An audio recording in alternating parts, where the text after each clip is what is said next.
Yung TV ni Brother Javen. Ayaw mo ba sa? Uy. Sayang oh. Stop! Stop! Oh my God. He's gonna put that. Okay. No. No. Okay. No. No. No. No. Stop! Stop! You're writing a new one? No. Right. No. It's done. It's done. Don't lose. You stop. You're writing a new one? Stop! Try bringing more. No! That's smooth. No. That's smooth. No. That's smooth. What is it? Go get a broom and clean up and you're fucking. Yeah? Why are you doing that? Seriously? Well, you should have bought me a new TV. Yeah, sure. I'll fix it. No. You're gonna use it to break it. Go get a broom. You're gonna buy me a new TV? No. Yeah, you will. No, you did like one night. Yeah, you will. Move. Let's go over glass. Okay. Ay, grabe. Fix it. No. Do you think by you keep breaking that I'm gonna go buy you a TV? You're a lunatic. You're done. My heart's beating out of my chest. You send me a new TV. If you don't buy me a new TV, you're gonna see what happens. Yeah. Okay. Yun. Grabe. So, anong reaction nyo sa... Seriously, anong reaction nyo? mapalo ko talaga yun. Makampal na talaga no. Anong palagay nyo ang problema sa pamilya niya? Ano palagay nyo yung problema niya? Walang respeto. Walang respeto. Respeto, sa disiplina, Walang pagpipigil sa sarili. walang pagpipigil sa sarili. Yeah. Mm. Hindi kasi. Grabe, no? Grabe. Yung ganun yung anak mo. Sabi ba, sampal. Matampal ko. Okay. Actually, ayan ang ating pag-uusapan sa gabi ito, no? Hopefully, hindi umabot ng umaga. Ayan, respect. Importante, no? Yung pagkakaroon ng respect. Nakita natin yung lalaki ng batang na wala siyang respeto sa kanyang ina. Hindi rin natin masisi yung bata, no? May pagkukulang din ng ina. Tignan natin mamaya, no? Kung ano ba yung respect na sinasabi niya? For the feelings, wishes, rights, or traditions of others, no?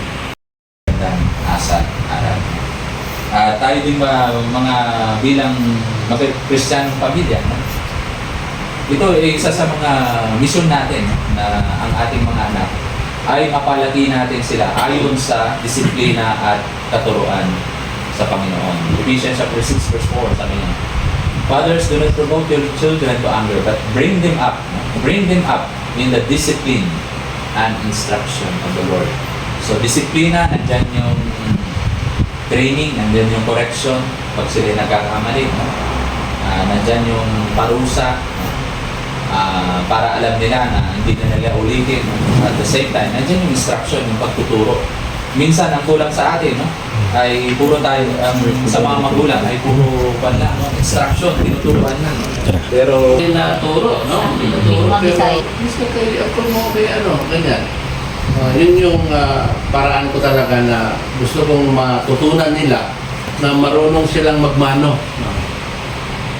Marunong silang, kasi yung respeto na yan ay noon, yun pa yung kaugalian talaga natin. Nung una pa lang, tamang kaugalian sa pagrespeto sa kapwa, lalo na sa mga nakakatanda talaga, yung pagmamano, yun ang lagi ko pinirukan sa mga pagmamano, remind palagi. Gusto rin.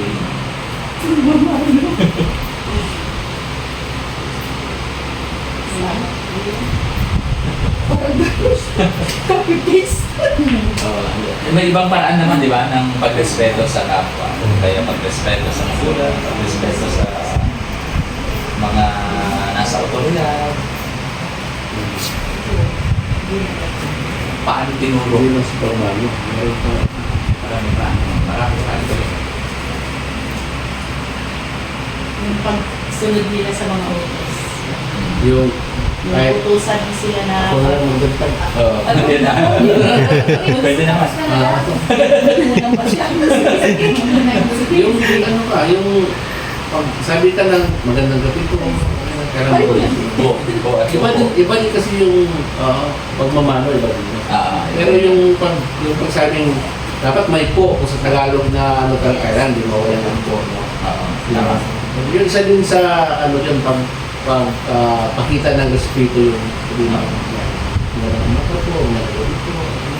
lalo na't yun din ang sabi nila na dapat daw, alam mo, nakasalubong mo yung matatanda kahit hindi mo pa kaano-ano. No, kahit hindi mo pa kaano-ano, basta nakita mo matanda. Magandang umaga po. Magandang gabi po. Kasi parang kung matanda ka na rin, no? Tapos hindi ka tinuko ng mga bata, parang Hindi maganda eh. iba rin ang dating eh. Ano ako doon, paano kung yung batang mayayain katulad ng halimbawa ni Agi? Pero kailangan natin ito. Kailangan natin ito. Dead na talaga siya. Si Agi. Oo, parang walang kilala sa Oo, walang kilala. Ayan. Di mo alam kung ano yung Actually, ito yung purpose ng pag-Bible study natin. Turuan natin sila paano Di ba gumana. kung ang personality talaga niya mahiyain? Hindi naman. Hindi, Sige. mali talaga yun. Oo, ganun. Values are, yung mga principle na ito, kahit lumipas pa ang ilang dekada, ilang century, ang pagre-respeto ay nandiyan pa rin. Pagpulasyon yun. Hindi nagbabago. Kailangan ito. Kasi ikaw din, di ba? May nakamit kang ibang tao na hindi ka pinapansin, hindi ka pinakausap. Kahit nag-high ka na. Parang introvert na halimbawa yung bata. Oo. Pero yun nga, hindi ibig sabihin na may kahinaan sila, tanggapin na natin na gano'n. Siyempre, kailangan itulungan pa rin. Turuan sila paano mo Thank you sa'yo, ma'am. Paano nga ba natututuan ang ating mga anak ng respeto? No? Sa pamamagitan ng observation, kung anong nakikita nila sa atin, minsan, mas effective. Ito ang pinaka-effective yung na-obserbahan nila. Effective din yung instruction, tinuturuan natin sila. Pero kung hindi naman nila nakikita sa atin, hindi lang yan, no? Pati ang magulang, dapat i-respeto din kanilang mga anak. Then, kinakailangan may respeto din sa magkakapatid. No? At kung nagawa natin lahat ng mga yan, yung respeto natin sa mga tao sa labas, sa loob ng iglesia, sa loob ng paaralan, ay susunod na lang yun. Kaya sa loob ng tahanan talaga nagsisimula yung pagtuturo ng respeto. Bilisan na lang natin to, no? Kung ano yung mga sinasabi ng banal na kasulatan, yung pagrespeto sa inyo na mag-asawa. Dapat sa mag-asawa pa lang, mayroon na yung respeto. Ephesians chapter 5:25. Husbands, love your wives as Christ loved the church. Na kung saan binigay niya ang kanyang sarili para sa iglesia. Siyempre, number 1, dapat magmahalan ang mag-asawa. Kung may responsibilidad ang mga asawang lalaki, ganun din sa asawang babae. Wives, submit to your own husband. Kasi as to the Lord, no? Parang sa Panginoon, yung ginagawa ng ating Panginoon, no? Na for the husband is the head of the wife, as also Christ is the head of the church. So, ano kaya yung church siya ang nasusunod kaysa si Kristo, no? So, hindi pwede, no? Ganon din, para may turo natin ang respeto sa ating mga anak. Unang-una, sa mag-asawa pa lang, kayong mag-asawa, ay may respeto sa inyo. Yung asawang babae, sumusunod, papasapit sa kanyang asawang lalaki. At yung asawang lalaki naman, pinapakita niya yung kanyang pag-ibig, pag-respeto sa kanyang asawang babae. Once na hindi nasunod yan, actually napakatalino ng Diyos, no? Bakit kaya binigay yan? Kasi alam natin na kapag hindi nasunod ng mag-asawa yan, ang asawang babae hindi marunong sumunod sa asawang lalaki, gulo. Diba? Gulo. Kung dalawa yung hari sa loob ng bahay, dalawa yung hari, yung asawang lalaki, saka yung asawang babae, gusto sila rin masunod. Wala. So, alam natin, no? Kung natin nandyan yung utos ng banal na kasulatan, utos ng Diyos, Dahil ito'y may magandang ano, nakaplano talaga yan, no? Nakaplano talaga sa Diyos. At ito'y may magandang resulta, no? Pag sinusunod ito. So, nandiyan, ipakita natin ang pagmamahal sa isa't isa. No? Show that he or she is the most important person in your life. Sana mapicturean yan. Ayan, tawa. I-print natin to. Pag i-print nga yun. Okay, tapos, nandito, spouse should avoid arguing in front of children. Ayun. Huwag tayong mag-away sa harap ng ating mga anak. Tsura ko nga Kung mag-away tayo, Hindi mo kami tago tayo doon sa kwarto, mahina na boses, huwag yung nakatago na sa kwarto. O kaya lumilipad yung... Lumalabas din yung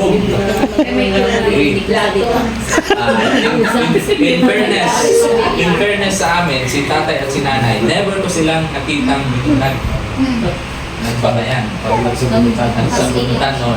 Naglakasan ng boses. Ang nakikita ko dati, may galit na isa, tahimik yung isa. Pag isa namang galit, tahimik yung isa. Kung mga nagbibigayan sila. Yeah. Next, spouse should be very careful in the way they argue. Oh, hindi natin maiwasan, may pagtatalo tayo. Pero huwag tayong gumamit